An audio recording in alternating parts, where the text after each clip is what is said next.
I'm back with another video, alright, and this time is going to be different. Today I'm going to be talking about solar charge controllers. Yes, they're quite underrated for some people, so I'm going to be talking the different types of solar charge controllers, how they operate, what's the working principle, and which one should you go for. But before I go and start the video, I just want to say a big thank you for watching my videos for the past couple of days and weeks. I've been noticing that you have been watching my videos, multiple famous popular videos that I've uploaded in the past. So I want to say thank you for continuously watching my boring videos or not so much entertaining videos, and for continuing to stick with me for this journey. In addition to that, I have noticed that some of you haven't subscribed to my YouTube channel. According to my statistics, let me pull that up, 91% of you haven't subscribed. Meanwhile, 8% of you have subscribed.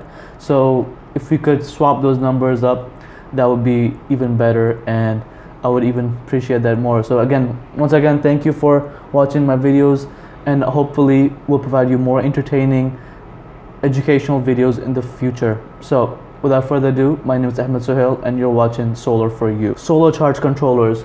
We know from the name that solar charge controllers are basically a type of component device that is connected between the solar panels and the battery. Now nowadays they are being integrated into the inverter itself, having a 2-in-1 MPPT inverter with of course a charge controller. So that's why nowadays it's not really necessary to have a solar charge controller in your on-grid solar system.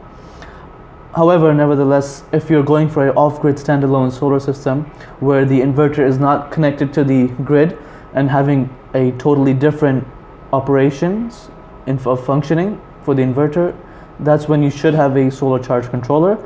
And basically what it does is it maintains or regulates the battery's voltage levels that is coming from the solar panels.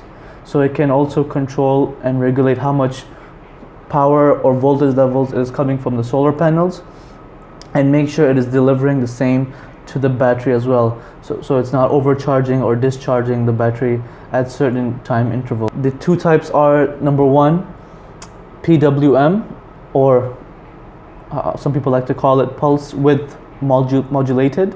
The second type is the MPPT, which is more commonly known, is more famous, more popular, which is also stands for maximum power point tracking. So as you can tell, MPPT is more efficient, it's more widely used. However, it's more expensive compared to the PWM. The PWM is not so efficient, it's cheaper. For example, if you have a 12 volt portable fan, DC fan that you want to charge your mobile phones or small lamps, DC lamps, that's when you can use a PWM that will do the job and provide enough efficient power to the battery or to the appliance. However, for the MPPT charge controller, they're used for higher loads, solar panel systems requiring more power to be transferred efficiently, to be regulated more efficiently, to be able to have that the maximum power point voltage throughout the solar panel. Is also the PWM, from the name pulse width modulated, is the switch is going to be on when the charger mode is in the bulk charger mode, and of course the switch is flicked on and off as needed during the pulse width modulated time. So it's going to hold the battery voltage at the absorption voltage levels. Now of course then it's going to be switched off at the end of the absorption while the battery voltage drops to the float voltage, the normal floating voltage, and then later on the switch is once again flicked to the on and off position as needed, due to then hold the battery voltage at the normal float voltage. For the MPPT, the way that works is that it's going to be basically requiring or considering a maximum, the current is drawn out from the maximum power voltage at all times throughout, and that provides an extra 20% from the solar panels to be then charged to the battery from the charge controller, of course. So of course you can think of the MPPT charge controller as a smart DC to DC converter, where the DC energy that is coming from the solar panels, it takes that maximum at that voltage level, the VMPP level, and then that it passes on from the charge controller, making sure it regulates and charges properly to the battery. So yeah, this is the overall summary. Now, of course, in Pakistan, the most common brand for these MPPT solar charge controller that most people are apparently buying is called the Faisal MPPT solar charge controller. It is rated at 60 amps with a 12 volt or 24 volt option. In Pakistan, of course, you know, this type of, you can buy it online or through a local market. I believe it is priced at 7,500 rupees. And I'll list you or give you a breakdown of the specifications. Of course, you know, it has the solar system voltage of either 12 volts or 24 volts. The PV operation voltage is 15 to 85 volts DC at 12 volts. And for 24 volts, it operates at 34 to 85 volts DC. The maximum open circuit voltage, the VOC of the solar panels, it's 90 volts. And the maximum power, the PV input power, is 1000 watts for 12 volts and 2000 watts for 24 volts.